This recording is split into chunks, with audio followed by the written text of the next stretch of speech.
Viloyat matbuot uyida axborot xizmatlari xodimlarining ish samaradorligini oshirishga bag'ishlangan seminar o'tkazildi. Viloyat hokimining axborot siyosati masalalari bo'yicha maslahatchisi rahbarligida o'tkazilgan muloqotda boshqarma va tashkilotlar axborot xizmatlari rahbarlari, shahar va tumanlar hokimlarining matbuot kotiblari ishtirok etishdi. Unda soha xodimlari oldida turgan muhim vazifalar, ommaviy axborot vositalari bilan ishlash, tashkilot imijini yaratish, rasmiy munosabat bildirish, raddiya berish tartibiga amal qilish, media kontent yaratishda e'tibor qaratish zarur bo'lgan jihatlar, inqirozli vaziyatlarda to'g'ri harakat qilish, PR strategiya ishlab chiqish hamda tashqi kommunikatsiya vositalaridan foydalanishni yanada takomillashtirish haqida so'z yuritildi.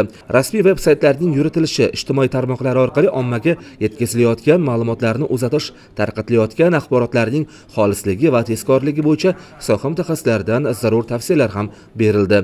Shuningdek, axborot xizmatlari xodimlari yuritayotgan rasmiy veb-saytlar, ijtimoiy tarmoqlar, messenjerlar sarhisobi ham qilindi. O'quv seminarida axborot xizmati xodimlarining axborot tarqatish qoidalariga amal qilishi, davlat xizmatchilari va ommaviy axborot vositalari mavzularida ma'ruzalar qilindi. Axborot xizmatlari moddiy texnik bazasini mustahkamlash, ularga qo'shimcha shtatlar ajratish, zarur transport vositalari bilan ta'minlash borasida ishtirokchilar o'z taklif va mulohazalarini bildirishdi.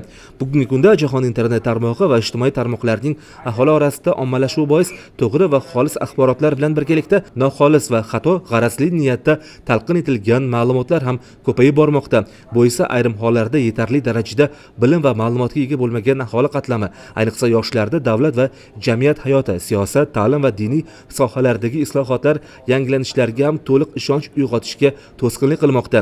Shu bois aholiga kerakli va to'g'ri axborot berish dolzarb masalaga aylanib bormoqda. Seminarda axborot xizmatlari oldiga soha faoliyati targ'iboti bilan bog'liq muhim vazifalarga to'xtalib o'tildi.